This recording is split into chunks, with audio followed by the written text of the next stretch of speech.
It is recording. Start when ready. Hey everybody, I'm your reviewer on a half shell, Tiefus. Let's try that again.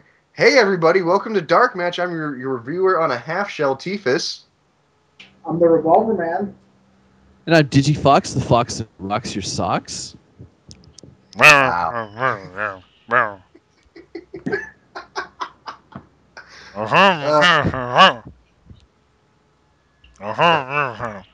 What are you doing? Hello? Somebody. Why does this company still exist?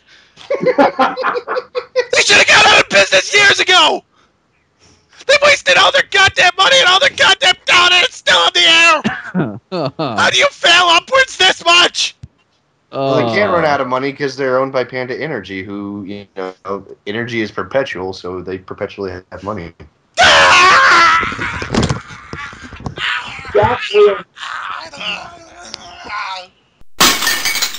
Okay, we know who's broken right off the bat. And it only gets downhill from here, folks. I don't know if I want him to go back to mumbling because that was kind of funny, or if I want him to just keep all over his microphone. Son of a bitch! This is the worst fucking thing I've ever had to deal with in my life. And I've been hit by a car. Backlash, you still have the tweet to do. I'm your Foxy friend Backlash. What's Iron Sheik tweeting? I'm the real champion, not the fucking Kurt Angle. I break his leg if I see him. No. Do the voice, asshole. Show some professionalism. What is your Sheik tweet? That is the Sheik tweet for this show. Do the voice. You gotta do the voice, dude. Do the voice. That was a better voice.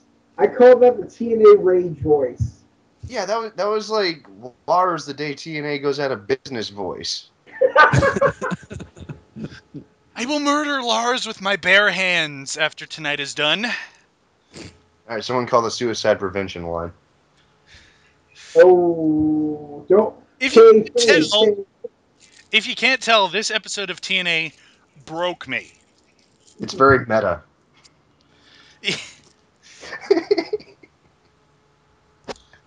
It's a lot of things, but I wouldn't call it meta. So yeah, Impact. So yeah, you're not gonna do the voice, are you? Fuck you! I do the voice when I feel like it. Okay. Moving on. Let's get right into everyone's favorite show. It's certainly Backlash's favorite show. You know what's funny? Funny? We're getting into TNA, but they didn't. Not for 25 fucking minutes. Yeah, that's true. The show opens for what felt like eternity of Hogan, AJ, Bully Ray, Samoa Joe, and Kurt Angle, or not Samoa Joe. Who the fuck else was there? You know what? I couldn't tell if half these segments that they do on this show were ripping off a bad reality series, like when they have the elimination ceremonies, or like the Weakest Link, where she just they got the tense music and she just finally says to someone, "You are the weakest link. Get out." Oh, Jeff Hardy. It was fucking Jeff Hardy. I forgot because he had camouflage makeup on. Yeah, he was blending come on, man. with the couch. It's Memorial Day weekend. You gotta play it to the troops, yo.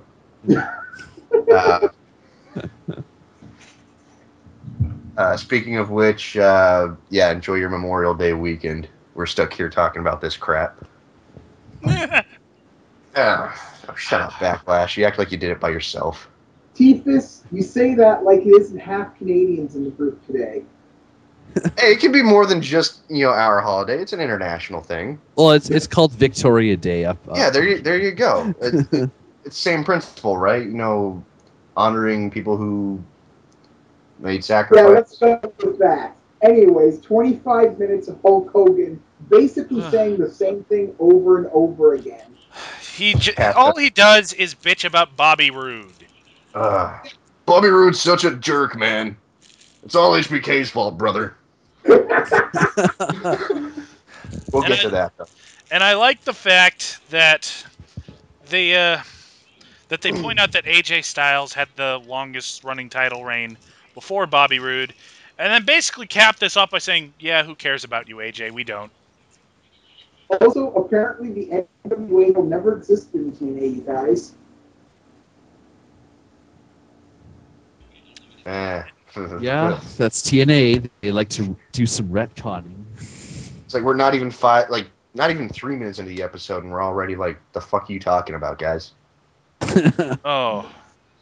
All right, of all the moments they want to retcon, they had Jersey Shore after Jersey Shore B-lister on the show. They had what was it? Jeff Hardy's drug-induced botchamanias twice. Or one of my favorites, the current, I think he's All Japan's champion, being used as comedy filler for Samoa Joe and freaking. He was a ripoff of the fucking Green Hornet. Yeah. The Ninjas. You know what? Anything post. God.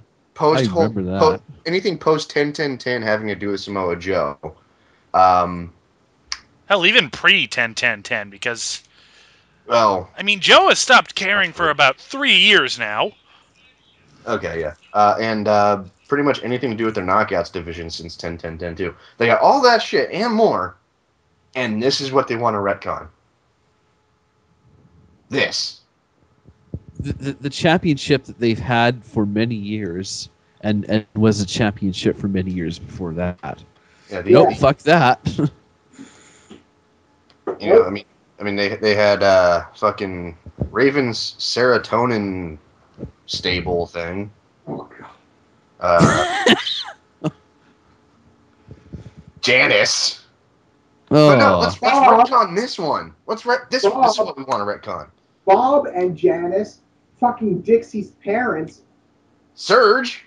Who the fuck is Surge? We still don't know. But no, let's retcon this.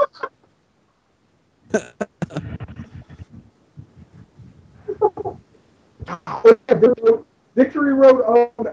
They should just retcon all the Victory Road, because that has the longest track record of absolute mind-numbing failure. You know what? Retcon TNA. Hey, retcon it all. Your six-sided ring. Oh, you see, we're retconning this instead. No, retcon the goddamn thing, because for all the good TNA's done, it's done much more evil than it has good at this point.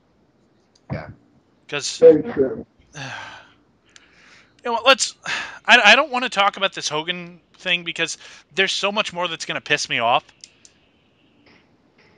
It is the feeling overarching theme for the night is, oh my god, who's Hogan gonna pick? I just want to say this. This is open fight night. The thing they've been presenting is just the greatest wrestling action, and they open up with a 20-minute Hogan fucking soap opera. They close with a 15 window. We'll get there. Yeah. And the open fight part wasn't that fucking good. It really wasn't. Like, this is gonna get older faster than you know what to compare it to. It's like going more speed down the timeline here. But yeah, so they're sitting in the office, and AJ, Hardy, and Angle are kind of going at it. And Bully Ray's there too. They're all trying to going at it, taking snipes at each other about who's the better one and person who. And, you're gonna see a recurring theme here between these guys, where like Angle keeps pulling up his Olympic past and his Olympic conditioning that he hasn't had in 20 years. You got Jeff Hardy being like, "Oh, redemption, redemption, redemption," and AJ like, "I'm the longest reigning champion ever." Ooh. I'm sorry to interrupt you, but I also got a special call out to how bad that was. Hulk Hogan said, "Jeff Hardy, you never let the fans down." Oh my god! They are retconning that too, but they retcon it back later. I don't give a fuck this company. I could not believe Hogan had the balls to say that. Yeah, about any of these guys except for AJ. Well, at least Kurt actually won a medal. At least champion. At least Bully Ray's in the best shape of his life. Yeah. Jeff Hardy never let down the fans. But yeah, speaking of Bully Ray, though, his big thing is like, I'm a bully, I can fucking beat him. And Hogan has, through the course of the night, Hogan has to eliminate 2 of these guys and just pick one to face the champion. And he starts off right away by eliminating Bully Ray, which is like, why is Bully Ray even in here? He's a fucking heel. He's an asshole. No one likes him. You don't like him, Hogan. You never did, even when you were with Immortal. Bully Ray is the last member of Immortal. He's the only member of Immortal left. And no one fucking likes him. And he's being stopped by Abyss's not brother, but Abyss himself, really lawyer brother thing. In his suit. Yeah. And this is the guy you want to... You're considering putting him up for the title? AJ Styles is being fucking harassed about his relationship with Dixie Carter that we don't know about what's going on, but we can't show the video on the Dixietron. We can only show it on this iPad, which is rebroadcast on the Dixietron. You want him to be the guy you challenge? You want to consider him? Kurt Angle's got a broken fucking neck and he's on more pain pills than Jeff Hardy ever was. And you want to consider him? He's got more heel turns than fucking... Kurt Angle is basically quantum alignment. I want it to end. I want this company to end. Every single person who works here would have a much better career anywhere else. And there's going to be an army of marks defending the Jeff Hardy never let down the fans, defending the 25-minute opening promo to the fight tonight. But the thing is, even if you acknowledge that he has let down the fans, of the 4 of them, within kayfabe, he's the best choice Hogan's got. I mean, they even acknowledge that Kurt Angle's distracted by training for the Olympics again, which he's not going to be able to fucking do. Oh my god. He's still after the Olympics? Yes and no, I don't know. He keeps going back and forth on it. I think he still keeps saying he is, but effectively the U.S. wrestling team is basically just pulled rank and said, no, I don't care what the rules say, no. Yeah, he's like, yeah, I'm doing it. And the wrestling team's like, no, you're not. Get the fuck out. So, yeah. Dude, we've seen your fucking x-rays. You're not doing this. Yeah, his neck was broken during the first Olympics in 1996. He has broken his neck more times than the combined McMahon-Helmsley family tree has torn their quads. Oh. And what Titus didn't mention is that Nash was made an honorary member of that group. And the click. We'll have to click to it. Fuck it.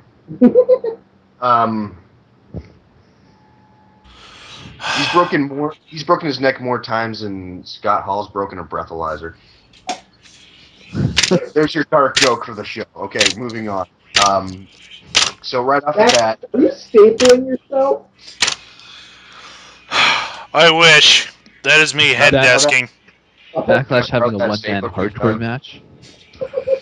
Anyway, so during open fight night, we open up with 1/6 of the show taken up by Hogan saying the same thing over and over again. And guess what? We're not done with Hogan. We'll be getting back to him because that's what everyone cares about. They keep cutting back to him even when he doesn't make an elimination of this little selection process.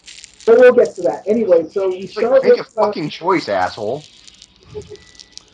Anyway, so after the intro, this was even before the intro. This was the cold opening, you guys.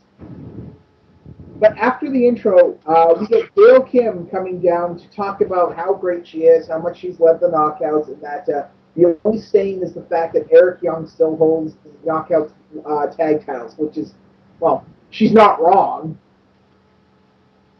Yeah, but at least we're done with Hogan's for the night. But yeah, no, we might not be, because guess who leads the knockouts now? No! Fuck. If you haven't heard the news, dear listeners, Brooke Hogan has been made the head of talent scouting for TNA's knockouts. No! So how Fuck long? no. How long before do you think they have a romance angle between her and Garrett that leads to her giving birth to a hand? Oh. Brooke Hogan doesn't have enough body fat on her to support a child. I That's why I said it. I I I She probably had plenty of hands up there anyway. Oh, words she's definitely had Hogan's hand up there. words not Whoa! words. I don't. There's a.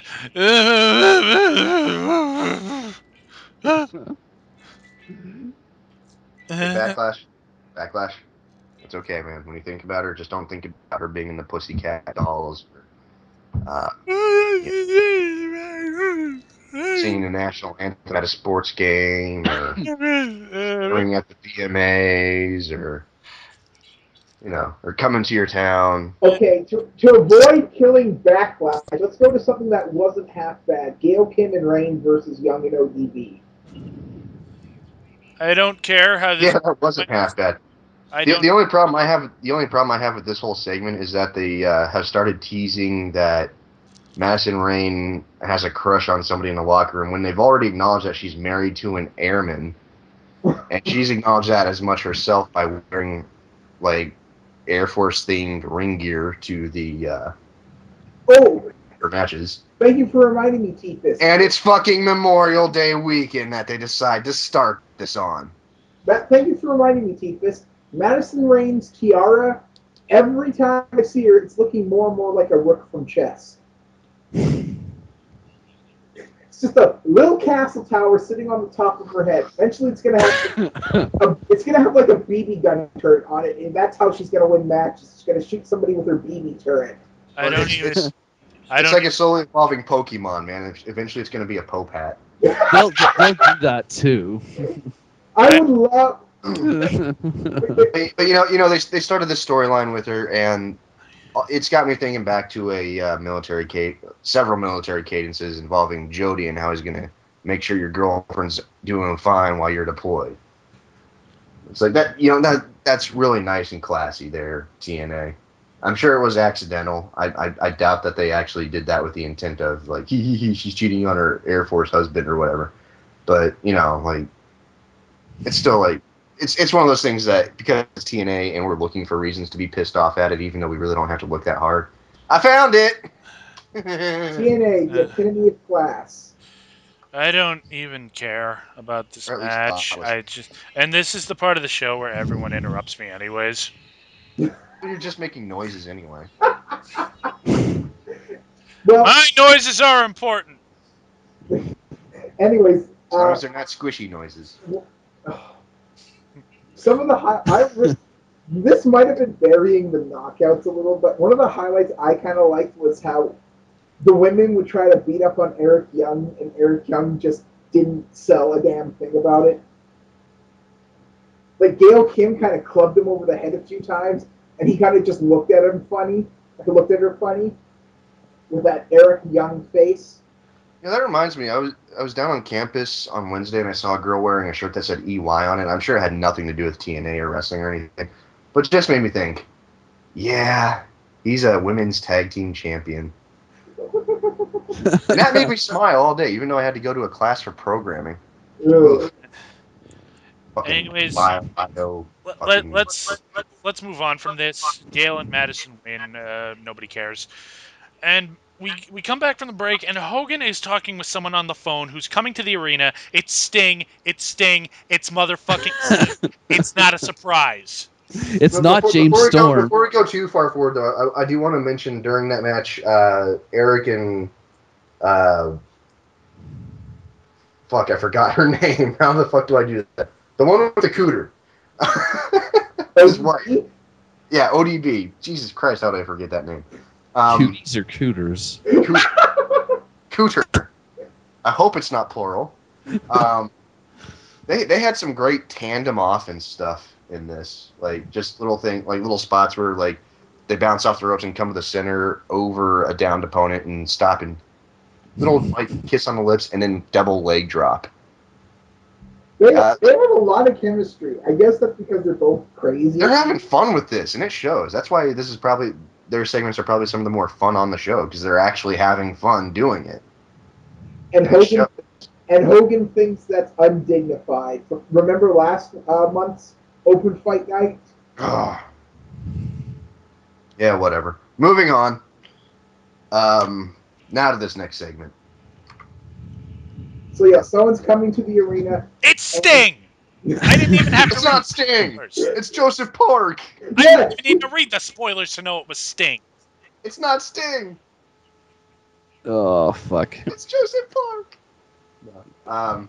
Then RVD comes Yeah, up. from now on, whenever you're not sure who someone is in TNA, it's Joseph Park. It's not a So RVD comes out, and they decide, hey, you know what we would drop, but that was money? The Gunner feud. Fuck. RVD talked about how he's been so focused trying to get his title back, which he's already failed about, what, 5 times now, that he has unfinished business. And what This guy's had a feud?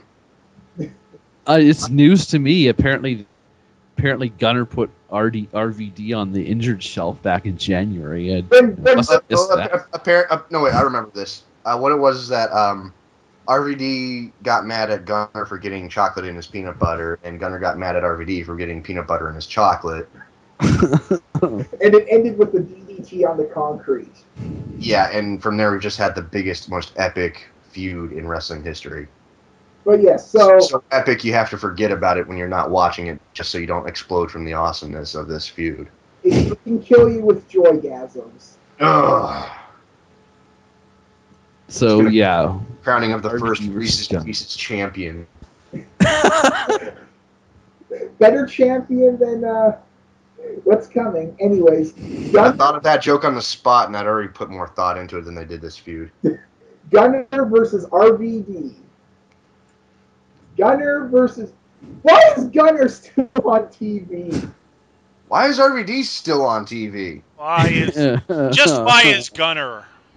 Really, Apparently why is they- Gunner? There's They nothing. still care about him. Why for a brain be plagued by... What happened to Gunner's pal? The man has He- nothing. He has He looks like a heroin addict. nothing. No. We can ask this question about a lot of things. Talking. Whatever happened to Surge? Whatever happened to the Because I'm Ninjas? talking. Whatever happened to Gunner's pal? Whatever happened to fucking Janice? Whatever happened to a lot of things? Where the hell is Jesse Sorensen? Oh, wait, he quit. Where's Alex Shelley? Oh, wait, he quit too. Where the hell are the fucking Young Bucks? Oh, they Shelley quit. quit. Fuck. Yeah. Didn't know that. Do you just want to do this show without me? No. No. I'm sorry, dude. Go ahead. Just I'm getting way too into this. No, really. Why is Gunner? Like, I don't even want to say why is he even here because I know why he's here. Yep. And just there's nothing to this guy. His entire move set is lifted from about 5 other guys. His personality is non-existent. You know what he is, Backlash? He's a caw. Yes. Yeah. All he does is roll into the ring, look angry, and do shifty eyes real quick, and then he loses. I mean, the only reason probably Gunner is still around is because he was feuding with Garrett Bischoff for about half a year, and so they built him as one of the most toughest heels in the company just so Bischoff could beat him. If he ever happens to hold a title, he holds it with his teeth. Because that's character. So anyways, 2 guesses on who wins this match. Does that mean the feud is over since he started it? Yep. Feuds never end in TNA. They just go into hibernation 5-6 years. No, that implies a good thing because I like sleep. Let's call it remission. So a year from now, we're gonna have RVD versus Gunner versus Jerry Lynn. Yes! At Hardcore Justice. Special guest referee, Sabu in a chair. However, Sabu botches by just sitting in the chair the entire match. 1, 2, 3, turnbuckle wins! Shit, I fucked it up. Let's try it again right away. That was actually a reference to that fucking ECW show they did a few weeks back where he was found nearly dead in his hotel room. Yeah. You know, Wait, who was dead? No one's dead, just nearly dead. Oh. Like 5 guys from that show nearly died that weekend. Oh yeah, Oh. I heard about that. Fucking So hell. yeah, as much as we bash TNA, what's sad is there's still far worse At out least there. that shit hasn't happened yet. So there you got Shane Douglas. We're so hardcore, we're killing ourselves. Dude, that's the worst tagline ever. Yeah. Holy fuck, Shane Douglas, you are a dumbass. We'll kill ourselves for this business we love so much. Dude, stop. Seriously. But this is not a Hardcore Heaven show. This is a TNA show. I wish it was Hardcore Heaven, because at least that, it's like, you care about the guys. Speaking of not caring about guys, Devon comes out for his weekly title match. Oh, I got mad about this because he comes out and talks about how he's been defending the TV title every week, except for last week. Because he did last week. Kind of forgot that, didn't you? And he's only been defending it every week for about, 4 weeks now? And he's held the title for how long? Last month? Oh, I don't even care. And it gets worse because he issues an open challenge to anyone, and it's Garrett Bischoff. Yep. The entire Mr. Gas Station himself. The entire facts. Okay. No, he doesn't issue an open challenge. He calls out Garrett specifically. Okay, guys, hold it. I have to go back in time here. Because during the ODB, Eric Young, Gail Kim, Madison Rain tag match, they kept cutting to the back where the knockouts were all acting all shocked and everything. And I guess the men didn't realize they were supposed to be on camera because they were just making goofy faces at the TV. No, that was booked like that. That's how they actually feel about the knockouts and how they feel that they're. I totally buy that. I totally buy Hogan telling them to do that. Like, it's just women. Don't take it seriously. Oh, Yeah. fuck. Oh, And God. But speaking about this match, though, apparently this is another feud that was supposedly been ongoing that, I don't know, I never picked up on it. Fuck Wait. no! Yeah. if Devon is supposed to be in a feud with Garrett Bischoff, that's like 8 feuds Devon's in. No, yeah, he says specifically, like, last week I had an opportunity to win a Battle Royal and possibly get a shot at the world title, but Garrett Bischoff had Lady Luck riding on his shoulder, helping him eliminate Devon in the match. So he challenges Garrett to come down and see if Lady Luck is still riding on his shoulders. Those were his exact words. Almost, like, paraphrase, but that, Okay. he used Lady Luck. He's doing this all because of that fucking Battle Royal last week. So my theory is that Hogan or whoever's writing Devon's saying this decided that since this weekly television defense thing really prevents any sort of real build-up, they've decided to just act like there's been build-up for each match. Yeah, pretty much. If you can't have a storyline, just fake it. Yeah, I mean, if there's anyone, if there's anyone in that locker room that is talented enough to pull a storyline out of his ass, Devon's one of the people that's able to. But guys, imagine this. In pro wrestling, they are faking the angle. In pro wrestling, they are faking the angle. You're right, they are. But it's like, yeah, how much sense does this make? This guy cost you your opportunity to win a title last week, so let's give him an opportunity to take the title you do have this week. That's something a manager is supposed to do. Force that upon you. And you're supposed to be unhappy about. Yeah. That's how that works, Devon. This isn't fighting champion. This is retarded. Yeah, Devon is way too happy to be putting himself in harm's way. Anyway, This match doesn't last long because it gets interrupted by Robbie E and Robbie T. Oh my God! Has this feud been going on for 5 years? I believe that's what it feels like. Well, at least this is a feud that actually exists. Yeah, give TNA that. Yeah, it's like Devon's in feuds in like 8 different parallel universes at the same time. I will not give TNA that. They get no credit. Anyways, Robbie T and Robbie E, who are now the Sweater Posse. No, they're the Mean Street Posse. Yeah. Those sweaters, that's completely ripped off the Mean Street Posse. Well, no, that's not really a complete ripoff because that is one of the Jersey Shore douchebag styles as to where. You know what? I don't care. They're ripping off the Mean Street Posse. That's what I think. All right, call it what you want. I'm calling it that. Damn it! At least it's the same sweaters. You know, they may not have any more acting talent than the Mean Street Posse did, but at least they got better in-ring talent. Anyway, so yeah, Garrett Bischoff is the one who scares off those two. By the way. Ah! Oh God damn!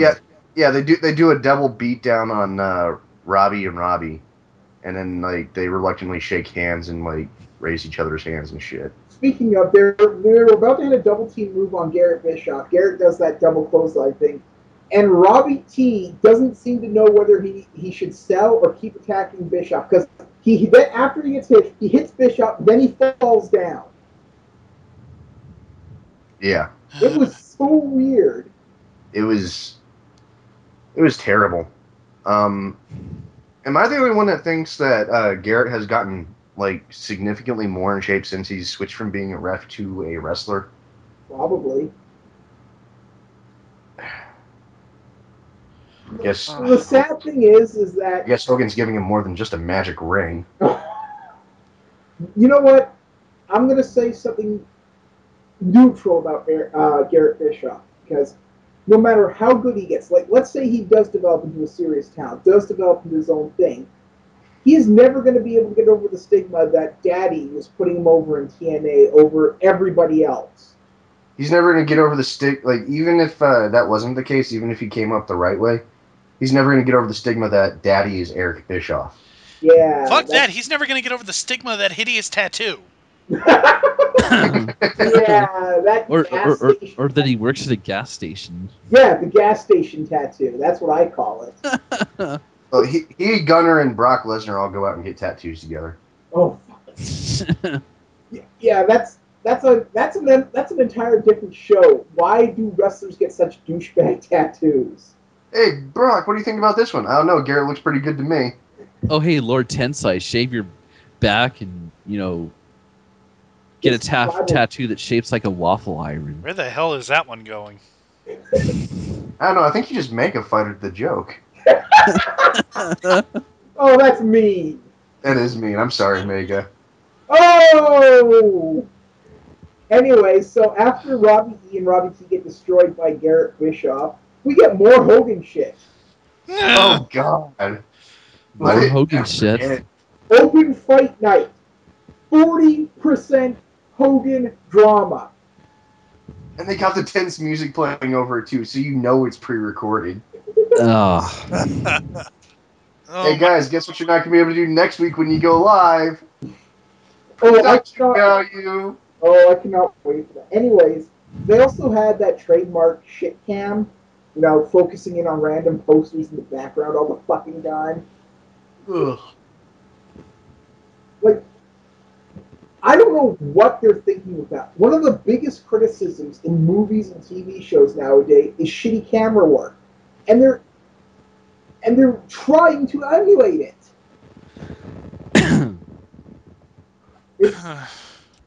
Well, it's one thing if you do that during a chase scene or something where, the action is supposed to look kind of shitty and well, not shitty, but jittery and sporadic and stuff. But in a room...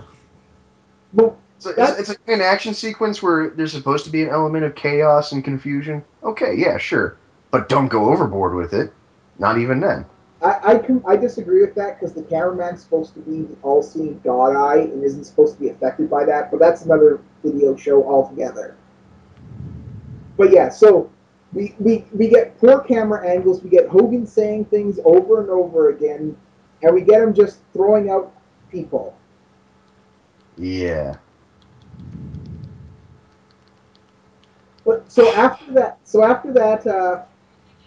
we get a recap of the Abyss thing, and then Bully Ray comes out talking about how he got fucked in by Hogan, which is true, but what the fuck was he expecting?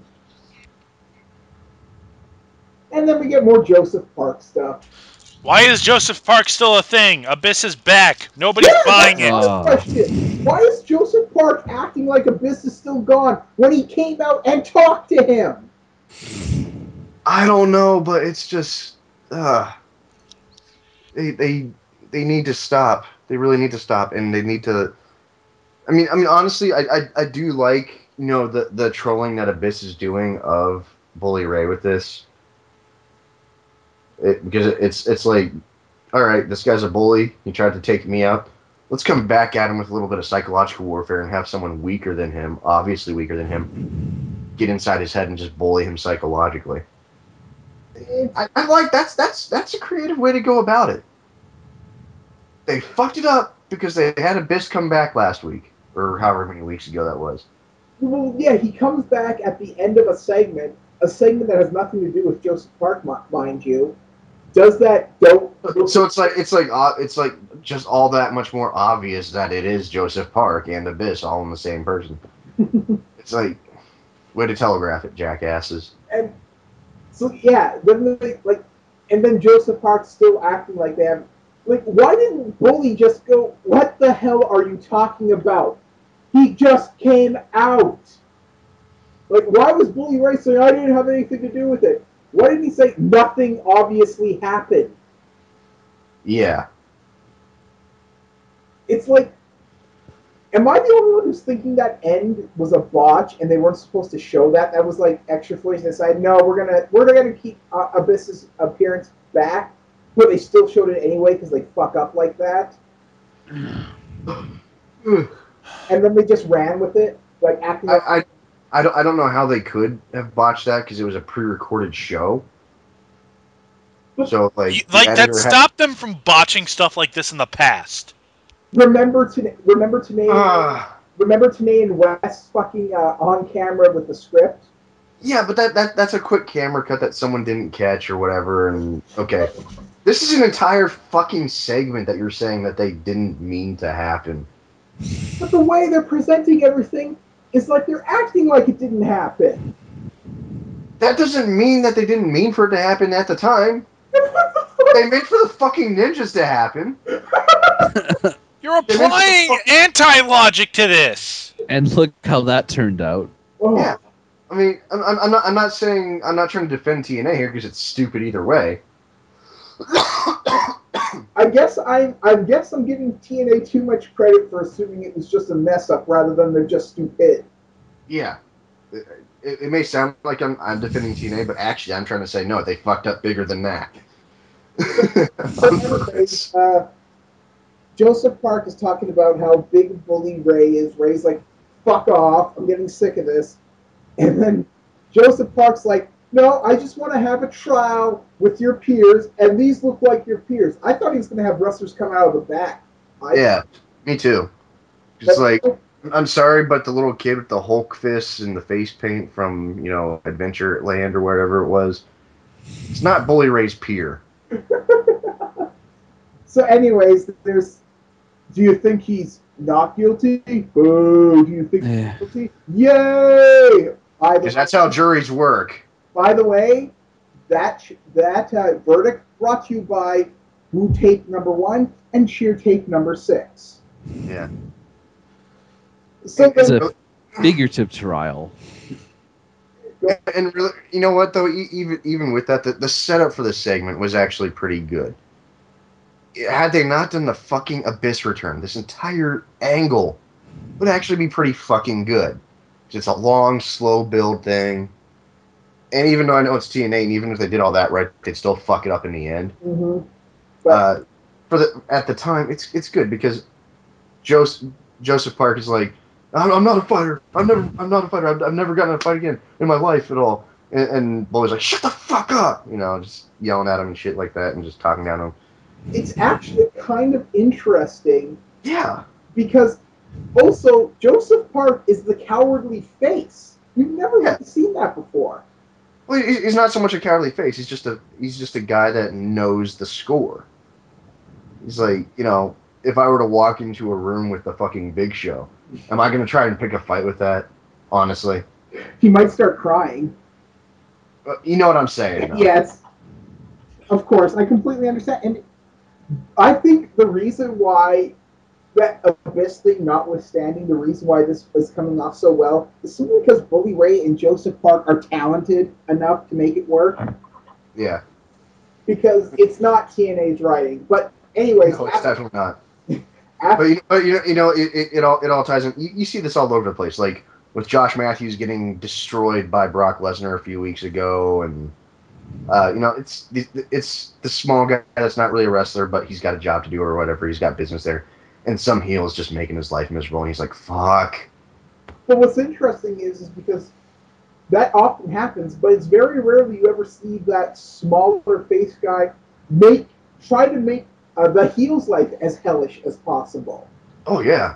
So that's what I kind of like about this. But anyways, after the trial, Bully Ray just says, fuck this, and lays out Joseph Hart while proclaiming himself to be not guilty. Yeah.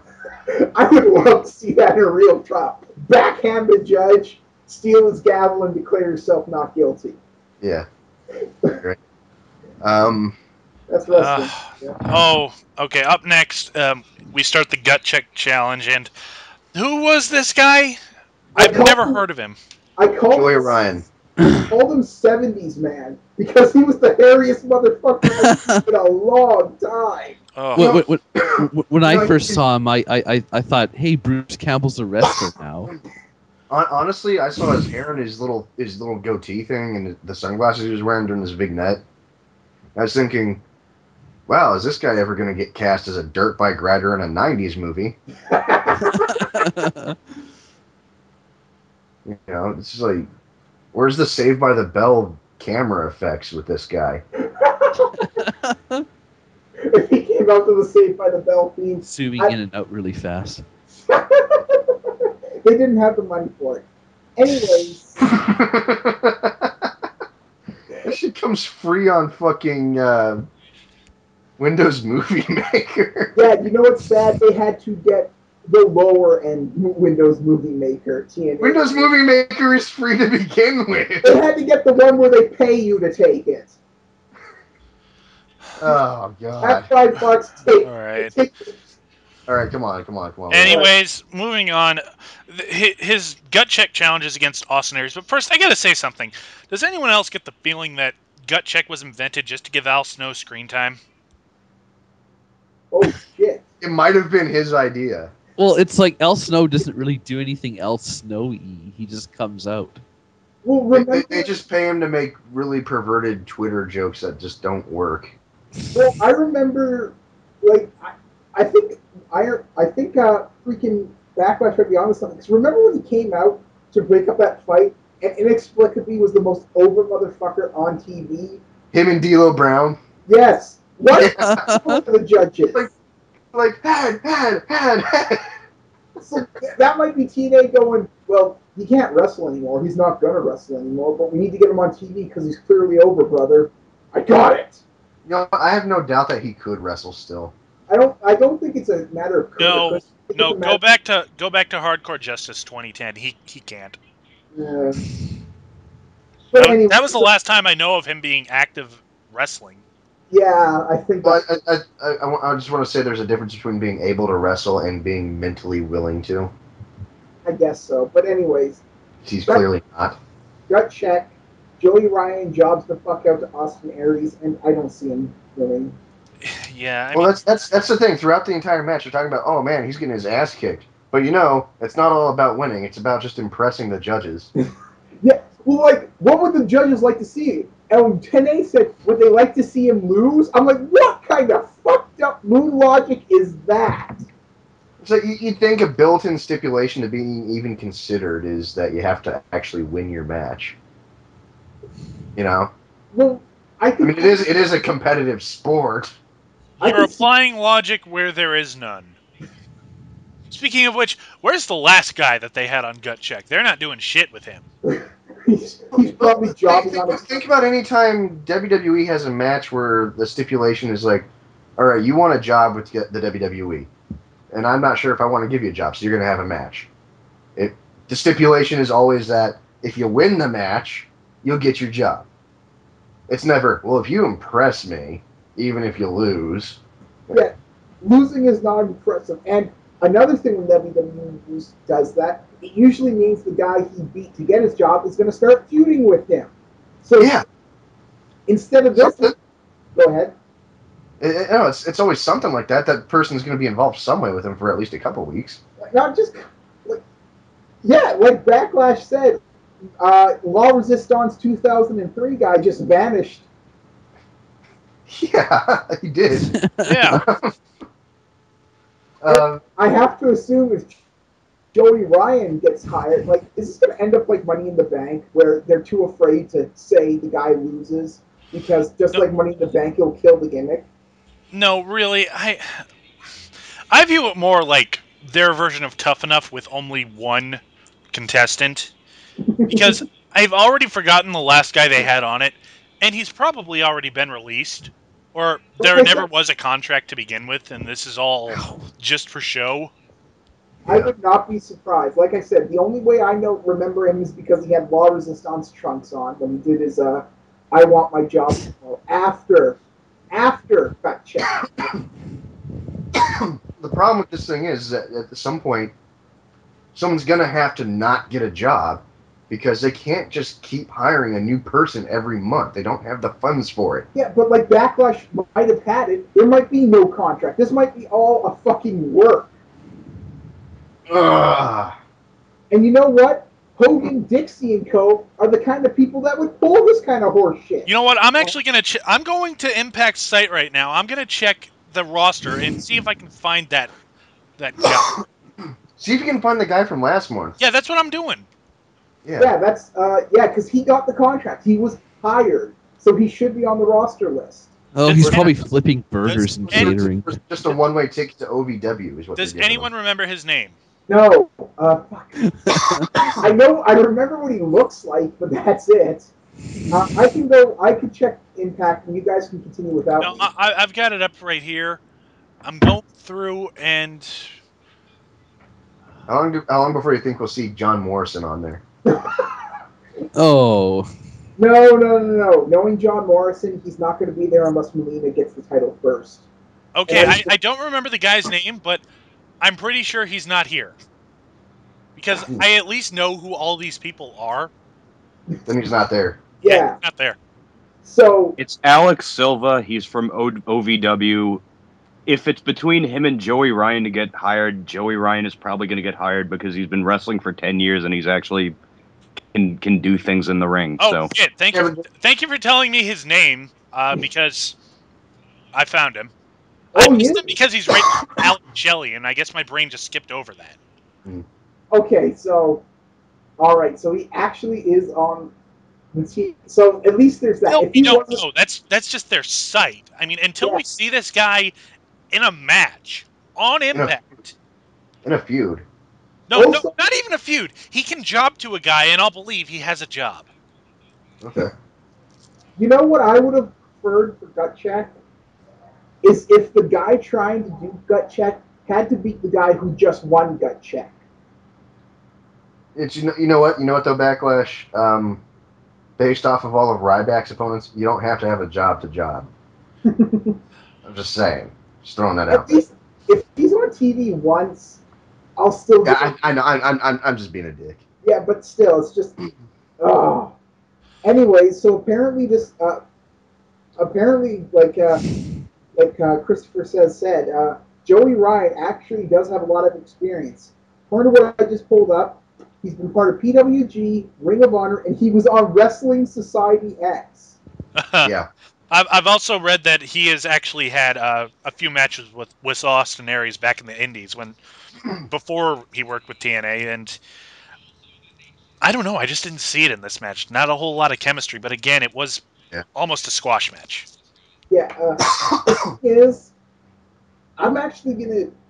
I completely agree with Christopher says, but I'm gonna say that means Joey Ryan isn't gonna get a contract if it's between those two because TNA likes their talent to be fresh, so they can manipulate them into thinking they're never gonna get a job with anybody but TNA because it's like a cult there.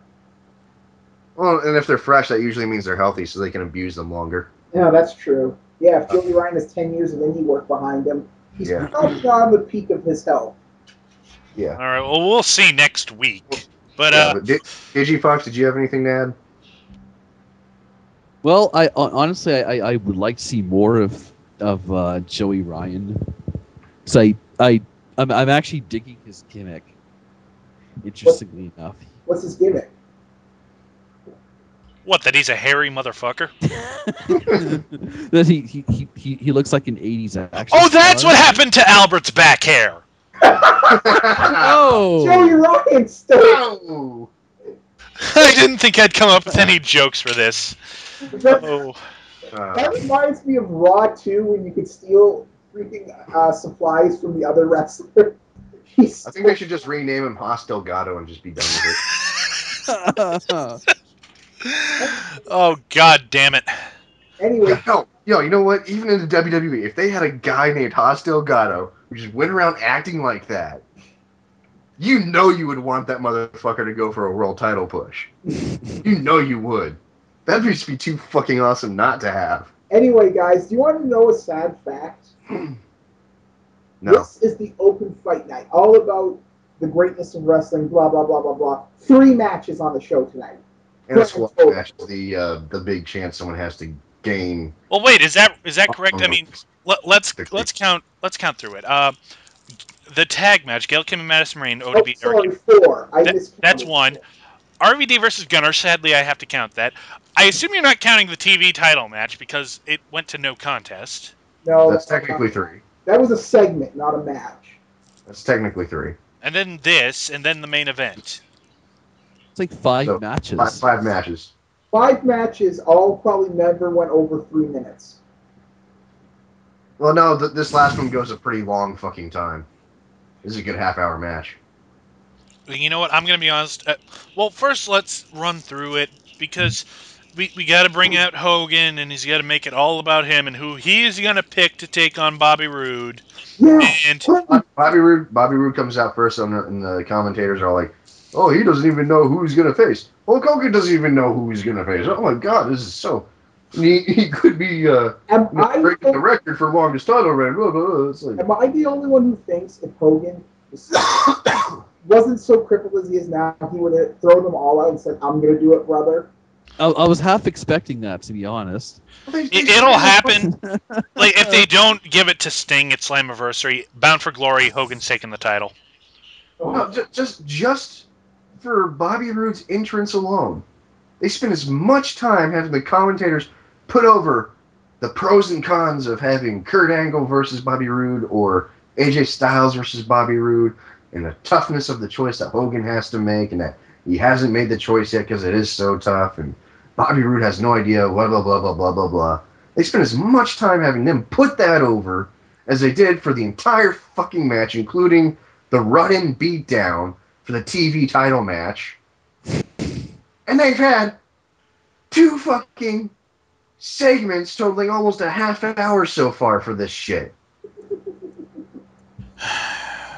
And we still have yet to see Hulk Hogan come out and introduce, or the 2 possible opponents come out, and then Hulk Hogan come out. All 4 of these guys get full entrances, mind you, and then Hogan spends another 5 minutes talking about who the fuck is gonna face Bobby Roode. Yeah, And then the guy who doesn't has to leave the ring, and then the match starts. I gotta say, this is the stupidest fucking way of determining a number 1 contendership I think I've ever seen. It's really quite incredible how Hogan can still make this all about him when it's Bobby Roode trying to make sure he secures the longest reign in TNA history, as fucked as that is. Yeah. Holy shit. Oh, you know the thing is if you remember back to like Taboo Tuesday and Cyber Sunday when they had, you vote to pick this person's opponent, they'd have the opponents lined up in the back, show the result, show the losers look kind of pissed off or dejected, or show mutual respect for the guy, and that guy goes, yeah, and just comes out and they get the match started. That's it. That's fucking it. That's all you fucking need. But no, we spent 10 minutes on entrances for 1 match alone, putting over the fucking choice that has to be made when they've already had half an hour's worth of bullshit pre-taped dramatic earnest music over it. God damn. Am I the only one? Like, and also, it kind of goes against character for at least Kurt Angle. Wouldn't Angle have just hit Hogan if he was delaying that long? Like, wouldn't Kurt Angle just say, "Fucking say it, or I'm going to kill you"? Yeah. They, fucking do it, damn it. You'd think. Kurt Angle would not have put up with this bullshit, but he did. And so, it's not him. It's AJ Styles. You know what? We're all in agreement that Hogan is not a fan of AJ Styles and is holding him back in this company, but I'll give him credit. At least he's being subtle. Because, I mean, like, it's not like he's bringing him out and humiliate. Well, actually, no. He's being subtle, like a firebomb is subtle. Well, I mean, like, with Hogan, God. he wasn't being subtle. He would have fired him day one. He would have given him a rapist gimmick. He would have Kanye West talking would have been about the a reaction to Hurricane Katrina was subtle compared to this. But if you think about it, No, I'm not talking about subtle for Hogan. Like, it's like we're gonna let you think AJ Styles is going somewhere, and then nope. well, yeah, I guess I kind of agree with you, Backlash, because when Hogan does something subtle, he has others do it. No, it wasn't him tearing down the fact that he was the longest reigning champion. It was everybody else in his little fucking powwow. Yeah, that's true. See, So okay. Compared to how shitty they treat Samoa Joe, this was subtle. Yeah, like Is what you're Samoa saying. Joe is not subtle at all. No, but I'm saying compared to how Hulk Hogan treats Samoa Joe when booking him. You know what I think? Here's my conspiracy theory of the night. Hogan is letting Samoa Joe get so disillusioned and not caring that he gets so fat that he can book him as Yokozuna's son. Oh. Agree or disagree? Okay, you know what? That makes sense because Japan ninjas, it's all coming together. Yes. Yokozuna's I don't even care. That makes a scarily amount of sense. I don't even care. Do it. Fucking do it. So anyway, they'll probably have a head injury angle to go along with it, so he actually thinks he is. Because that's the kinder, gentler mom and pop company alternative to WWE for you. I was just about to say, yeah, but WWE had Funaki become Kung Funaki because Kung was secretly his first name. But that was actually kind of funny. And you could tell by the look on his face, Funaki was kind of digging it. Well, of course he was digging it. It was his idea. And he was on TV finally for like the first time in 6 years. Okay, I will grant that. Anyways, so Rude and AJ Styles have a match that should be on pay-per-view, but it isn't. This match was awesome, and I just didn't even care because there's no drama here. You know AJ's not going to win. I actually thought he was going to win for a little bit, but it was a good match. It was a pay-per-view quality match. Like I said, it was good enough that around the end, when they started doing those rapid pinfalls, you think like, "Oh, AJ's going to get it," but yeah, again, you could get a little bit invested. Rude and AJ know what they're doing. Let's just leave it at that. It's like I didn't read the spoilers for this show, and I called it right down the fucking line. Yeah, I know, but I'm just saying, as far as quality of the match goes, this is a match I'd expect to see on a WWE pay-per-view. It really was. I agree, but so yeah. The storyline, fuck no, I wouldn't expect to see that on like Generation 3 My Little Ponies. Some of you will get that reference. Some of you will be like, dude, Tifa, that is, what the fuck are you talking about? Why? Why? So Rude hits the payoff, and our new longest reigning world champion in TNA history, Bobby Roode. And you know what? He starts gloating about it after the fact, like, ha ha ha, I'm the longest reigning champion, and Hogan couldn't beat me, ha ha ha ha ha, Okay, and then he calls for Hogan to come down. He demands Hogan come down and give him a celebration party right then and there. And I'm like, okay, that's it for me. I shut off the show. You know what? First, I gotta say something, because AJ looked like a goddamn clown in this match for a couple reasons. Well, actually, just one big reason. He kept stopping to look back up the ramp. It was like, oh, those two fuckers are gonna interfere, aren't they? It's like, they're not there. Stop worrying about it. And of course, they don't show up until after the match is already over. Yeah, that's what I wanted to say. Sorry. They did that to gloat about how they've gotten into his head. They don't even need to be there to be fucking with him. Yeah, that would be cool if this was actually a good storyline. Not AJ fucking Dixie Carter storyline. That's true too. Oh god, they're going with that? It's like Yes. what is the match is good. The immediate stuff revolving around the match is good. Then everything beyond that, and when I say immediate, I mean like buffering, like right there. The outline of the match is good. Everything beyond that is just like, why the fuck are we doing this? Why are we having this fucking, you know, Survivor Outback edition? Oh, it Tri- seemed like such a waste. Did you Why are we know? having who's fucking who with Dixie Carter? You didn't know about the Dixie storyline? No. I think I just forgot about it. Oh, I wish we could. Yeah. Shit. But yeah, so AJ is completely fucking confounded by. I've never understood why these kind of things ever having this effect. Wouldn't AJ just be like, "Yeah, I was porking her"? What, you jealous assholes? And you know what? That going back to the fucking parts where Hogan said you're not going to be facing him to the other guys. His reason for not letting Hardy do it, for not letting Angle do it, is that they were distracted by other things going on in their lives. Yes, I forgot to say that. But Jeff Hardy, you're too shaky.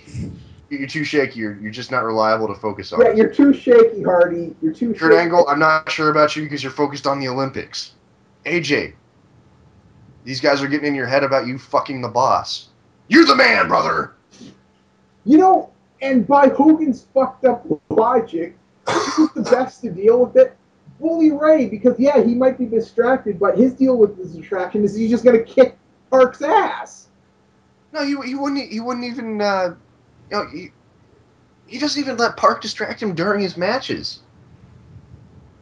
He has not shown any the distraction has not affected his ring work at all within storylines. Kurt Angle, again, it hasn't affected his ring work. If anything, him getting in Olympic shape should be improving his ability to beat the shit out of Bobby Roode. Yeah, he could just mat work him until he's a pile of guts. Yeah. But, We got to talk about the finish. oh, fuck. We got to talk about the end because Hogan does come out, but he's not going to throw him a party. Instead, he just says, Okay, back up. I can't. Keep in mind, I'd shut my TV off because I felt this shit should have come next week. I can't. I can't. You don't not have a match like that and you're gloating immediately after it, not in the show. Backlash, I just want to say one thing before I let you go on. Hogan was cutting a heel promo here. Yeah, Because he pretty much said, I'm trying to screw you. That's basically what he said. And Bobby Roode cleanly won the match. It wasn't his fault AJ was a distracted idiot. Roode is being fucked out of his title. TNA seems to have this weird obsession with faces fucking the heels out of titles, not realizing that is bad. You know what it is? Oh shit! It's Vince Russo! He doesn't even work for them anymore. It doesn't matter. It doesn't matter. They're still. It's just so deeply ingrained in there. Well, no, because the reports say that he wrote like 2 years of stories in advance before he left. Oh. And they're just running with it because Lagana and Pritchard don't want to do any actual work for this company.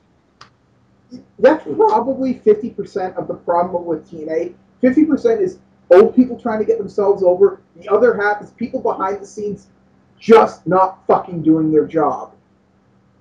Right. Like, how many problems have they had with matches because their agents are just so lazy they're not actually doing anything with them?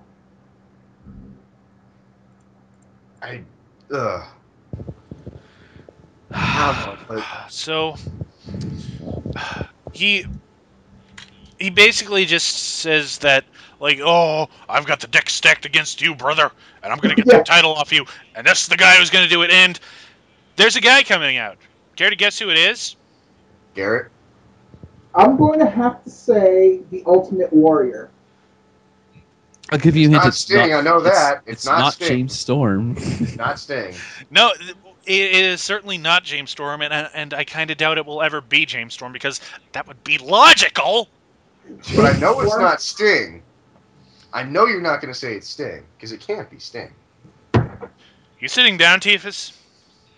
I didn't even watch this part of the show. Remember, I thought the show should have ended about 15 minutes earlier than it did because Are you sitting down? Sitting down. It's not Sting, is it? It's Sting. Damn it! I mean, yes. What great booking! Fuck. So yeah, Sting shows up and beats up Bobby Roode because I so believe that Bobby Roode, probably in the peak of his career, honestly, would be beaten up by Man Titty Sting.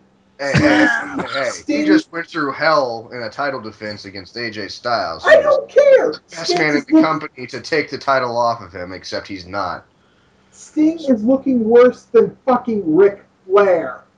And that's hard to do. No, you know what? It's not Sting. It's Ric Flair dressed as Sting. Wrap your fucking mind on that one, asshole. You know, on the subject of Ric Flair, should we discuss the news we've discovered about him? Might as well. I mean, where else? Because apparently, like, I don't even care that this happened because Flair has been forced to leave TNA because WWE used some pretty sleazy, underhanded business tactics on some of his insider info to get him to re-sign with them. So Flair's on his way back to WWE. I don't even care that WWE were acting like pricks about this because you know what? Ric Flair's going to earn a lot more money back in WWE. Going to be playing with a lot more respect. No, WWE's insider thing didn't have anything to do with Ric Flair. No, of course not. It had to do with other talent, like just knowing when other talent's contracts are up. Ric Flair coming back was simply just a matter of them signing a deal just to have him be able to appear at the Hall of Fame ceremony. He didn't sign anything else with them. But yeah, so no, apparently he signed some sort of Legends contract with them, hasn't he? No, that's the rumor that he's going to. That he might be going to once he's finally actually officially released from TNA. I don't know. Someone shared us this story earlier, and well, that doesn't make any legal sense because they couldn't do that if he's under contract to TNA. Well, they could not legally do that. It would be a null and void contract. What I heard, Keith, this is what I heard, is that when Ric Flair started no-showing things, he breached his contract. Yeah. So I think that Ric Flair's the one acting. When it comes to Ric Flair in contract violations, it's Ric Flair being the prick. Yeah, basically. But first of all, let's just completely throw that out and just go back to, they claim that WWE was being unfair when they were trying to get back Ric Flair and allegedly other talent because Shelley's gone and there's a lot of rumors about him. But first of all, TNA fucking mind fucks their employees into staying into TNA. Yeah. So fuck them when it comes to unfair business practices. Yeah. And honestly, I think that whole accusation of insider information is a lot of bullshit because it's not unless they have it signed in their contracts that they're not allowed to talk to anyone about when their contracts are up, which is kind of bullshit because these people have to tell their families. You can't keep that shit a secret anyway. It's not exactly confidential information. This isn't a fucking investment bank. This is a fucking wrestling. What is shitty run? And then on top of that, the terms of their lawsuit against WWE is that they return all information about the insider, like their contracts and shit like that they have. It's like they can give you data, but that doesn't mean they don't still have copies of that data. What are they going to insist? That Vince McMahon going to surgery and some doctor pokes his brain for a couple minutes to kill the memory cells or something? So are you that fucking stupid to think that when this agent that supposedly used to work for TNA that then worked for WWE for a while but got fired somehow gave them that information and they said, okay, let's lock this in a safe and never make a copy of it? Yeah. Oh, you want it back? Here you go, guys. We never looked at it. They seriously didn't Xerox that shit about 500 times and send it. Didn't put it in their computers? and even if they did, how is that illegal? Once the person's a free agent, why? That happens all the fucking time in every fucking company every industry that has contracts and contracted talent. The competition knows that contract is up. They prepare to make a deal. All right, I've got the story up here and. Clarification, it doesn't appear that Ric Flair is currently on his way to WWE, but he's trying to get back. Yeah, he wants to go back, but he's still who can blame him? and TNA is trying to sue WWE for not having the information returned to them from his contract about WrestleMania. I don't think that had anything to do with Ric Flair. I think those are two separate things. Well, this is All right, here it is. I'm just going to read it. Okay. As previously reported, TNA filed a lawsuit in the court in Nashville against WWE and former TNA and WWE office worker Brian Weinstein for interference with existing contracts, conversions, breach of contract, civil conspiracy, unfair competition, and violation of the Tennessee Uniform Trade Secrets Act. They are also suing Weinstein for breach of duty of loyalty. The Nashville City paper covered the TNA lawsuit against WWE. In their report, WWE attorney Jeremy McDevitt commented, "Our reaction is that no good deed ever goes unpunished. What the WWE did here is what you would hope any company would do in these circumstances it found itself in." What McDevitt is trying to explain is, following WWE informing TNA that Brian Whitstein was offering up insider TNA information, the company is feeling unfairly blamed. TNA claims that WWE is now using knowledge obtained from Weinstein to their advantage and is trying to poach contracted talent from the company. This wrongful disclosure and misappropriation allows WWE to effectively price TNA out of the market and cause irreparable harm to TNA's business and profitability, the lawsuit reads. WWE knows none. WWE now knows the confidential details of TNA's business affairs, including its marketing and business strategy and analysis, which leaves TNA vulnerable to WWE's unfair position in the market, the lawsuit reads. The lawsuit continues, in order to injure TNA and gain a competitive advantage, WWE intentionally interfered with TNA's contractual relationship with Ric Flair and maliciously used the trade secrets and confidential information provided by Whitstein to approach Ric Flair. A restraining order required WWE and Whitstein to return any inside information Whitstein retained and brought to WWE as a temporary order through the June 11 court hearing, according to the report. Now, what that says to me is that WWE has its eyes on TNA talent, despite whether or not they're under contract or not. And I'm guessing that's how they got Alex Shelley. And now they're after Ric Flair. What kind of fucked up new logic is that? All they got to do to get that information is go out to call the talent that they want to get and say, hey, how much are they paying you? We'll pay you double. What? Well, here's the problem with that. TNA doesn't have that kind of money. Yeah. Exactly. That's not WWE's fault. They could go to Alex Shelley and say, all right, what are they going to pay you? A living wage? Fuck that. You're not worth it. We'll give you $250 a year. Bottom line. Yeah. We're gonna price TNA out of market by paying our wrestlers a fair wage. Well, it looks like Genghis has something to say. Yeah, go ahead, Genghis. Genghis, please. Okay, basically this is a lot. TNA filed this lawsuit because they want to poke at the WWE and take out and expand anything they can do in their files, because the process that you do when you're discovery, that opens up so many things that TNA wants to see from the WWE. It's not about what so they're accusing. Saying it's about. They're using an accusation of having insider information to get insider information. Exactly. Makes sense to me. That's exactly what I thought was going on. Yeah, that sounds like something TNA would do. And there's my cameo for the night. The reason this all smelled like bullshit from the start is because if WWE really wanted to fuck up TNA shit, they could have gone to Planet Energy 2 years ago and said, hey, we heard you just signed Hulk Hogan. We'll buy TNA from you. That's all they had to do. TNA, you scummy assholes. Well, you know what? Why are you upset about that? I have playing no this idea victim why, complex. but I am so deeply fucking offended by TNA right now. The thing is, even with the information they could get through the process of going through this and being told to fuck off by the court system, they're not going to get anything that's really going to hurt WWE. I think everyone knows the fucking score by now. Of course. First of all, WWE is publicly traded, which means all of its books are basically open to begin with. You know what's going to happen? They're going to walk into court on June 11th with whatever mall lawyer they hired, and Vince is just gonna Joseph Park walk in with his legal team and be like, and "All Otunga. yours, boys." Yeah, McDivitt and Otunga are. It'll be Joseph Park representing TNA going, I'm not a bitch! and Otunga, Like, and no joking Otunga aside, representing WWE going, excuse me, I got something in my throat. Where's my coffee cup? no joking aside, Okay, you're on. no joking aside, if TNA really wants to do this, it doesn't matter who's right or who's wrong. They're just gonna get lawyered to death. That's the bottom line right there. That's WWE. That's how WWE's kind of been getting along for a while. Jerry McDivitt has just been such a talented lawyer that they've basically been able to fuck the law for the past while.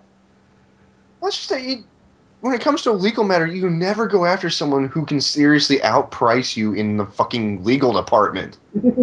You never pick that fight. Like, can outprice you in any department. Yeah, like I have no like.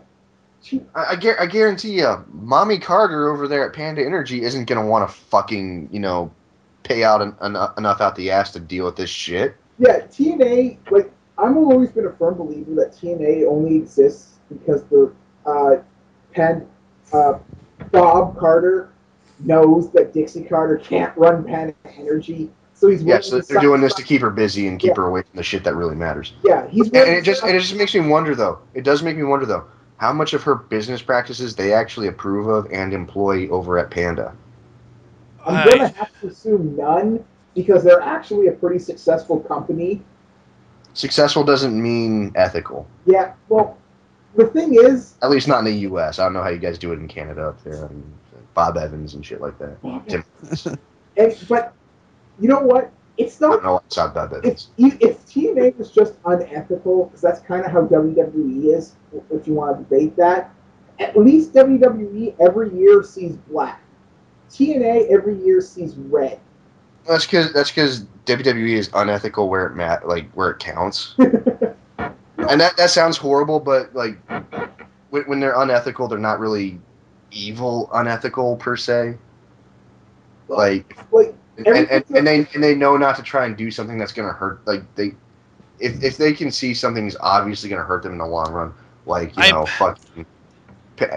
having their women's champion be so poor she has to work at Sunglasses Hut, they won't do it.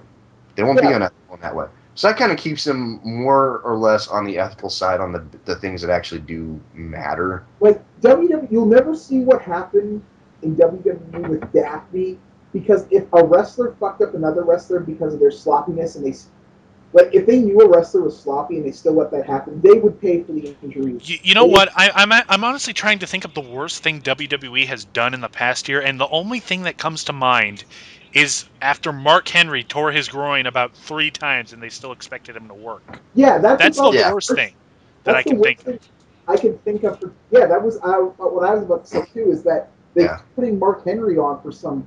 I have no idea, because Mark Henry isn't anywhere near the important pictures anymore. They just. But even then, it's still debatable whether Mark Henry was seriously injured or if he was milking it, So you can speculate. Okay, yeah, it's kind of a dick move, even if he was milking it. Why would you even risk it? Here's the difference. Mark Henry's injury could be minor. Daphne had to retire. Yeah.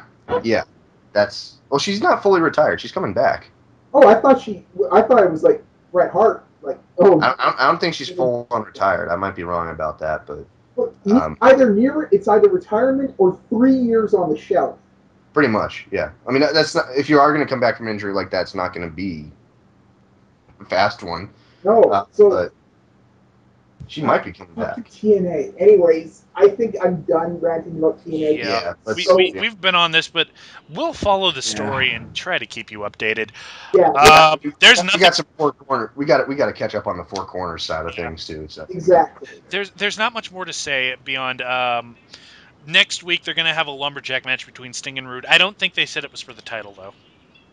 No, it was for the title. It's for the next week. We're going to have a TV title match too. And it's between Bully Ray and Gunner's pal. Oh, it's going to be live. You guys want to speculate on this match? It's going to suck. Sting's going to win. How many times does Sting come out of fucking nowhere to win the title on TV? No, that's the thing. Anytime they have a big change like this, and they need something to put it over, they always fall back on Sting. He's like, he can put asses in the seats. No, he really Sting's become their Triple H. No, he's not their Triple H. He's like Triple H put himself there. Sting is like being asked to put there. You know what? I don't believe that, because if Sting had that much fucking dignity, he would refuse this stuff. There's that too. You know, But, I find it kind of ironic about Sting these days, because back in WCW, he was pretty much the AJ Styles of WCW. He was the guy everyone loved, but never truly reached the top. And now, because he was held back by someone else from another company. exactly, Yeah.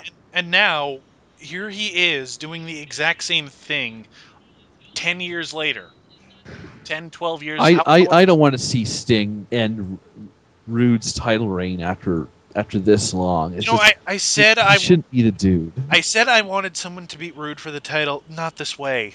Not this way. Because You got to be more specific with your wishes. shit. Ah. Saw myself, It's like- didn't I? But He's yeah, making a deal with the devil, brother. so yeah. No, I went into this show. I had nothing going into the show. I couldn't make this funny.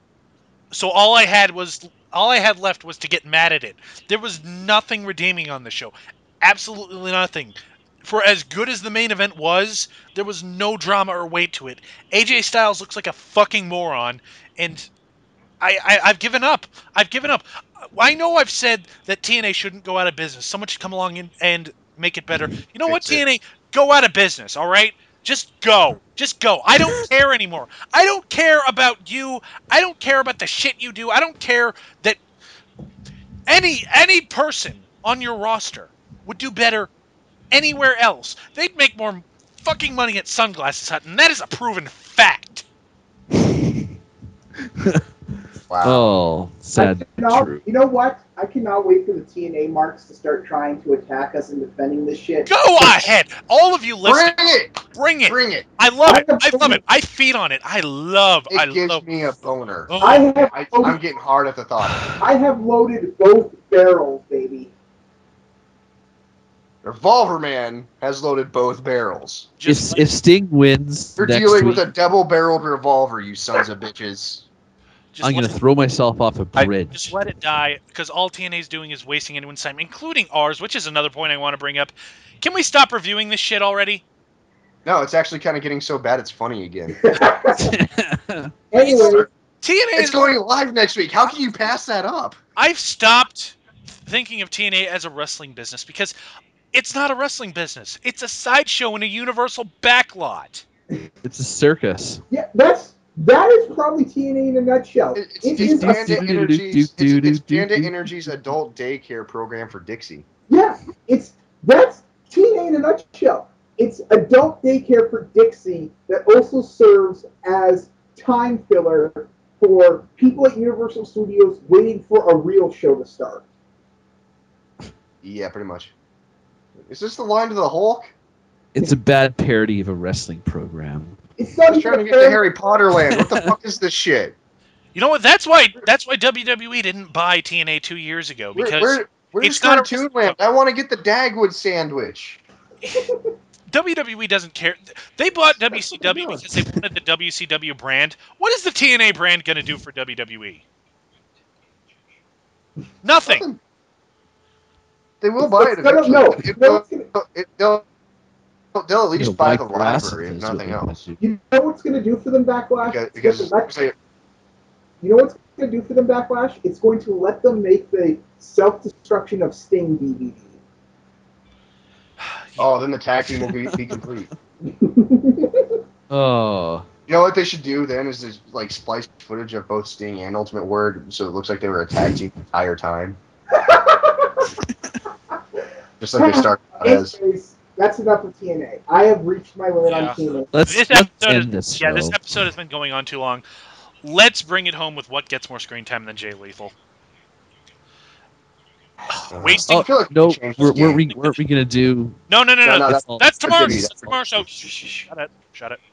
I feel like we need to change this one up too. It's just kind of getting. No, we'll talk. well, not right now. We'll think of something else. Yeah. But for what gets more screen time than Jay Lethal right now, I'm gonna say wasted potential, because that's all I saw. That's all I saw. The Mean Street Posse get more screen time than Jay Lethal. Robert Roode's Mexican America confetti Yeah! gets more screen time than Jay Lethal. Last week he said he wanted confetti from Canada, so he got Mexican confetti. Hulk Hogan taking up over an hour's worth of time in a 2-hour show, over 50% of the time, effectively burying the top 4 guys that are still young enough to have time left on their careers to carry the company into a good place, in favor of putting the belt back on fucking Sting. Gets more screen time than everything. Fuck. And that, my friends, is TNA. Anybody wants to defend it, bring it. Good night and good luck. Oh, we gotta Go do the hang plugs. yourself. We gotta do the If plugs. you defend this shit, go hang yourself. Jesus, Gotta do the Revolver Man. plugs. Damn it, I like that ending. Splice that in at the end. I'll see what I can do. Don't forget to subscribe to us on Blip TV or YouTube to keep up to date with all of our videos. You can like us on Facebook as well. You can also follow us on Twitter at DarkMatch Wrestling. You can also follow each of us individually on Twitter. Don't Give forget me all of your hatred. Don't forget to check out TRE Productions. They graciously host all of our videos, plus a ton of other great content. We're also you, on Tony. Viewtopia in the community section. Be sure to check us out there.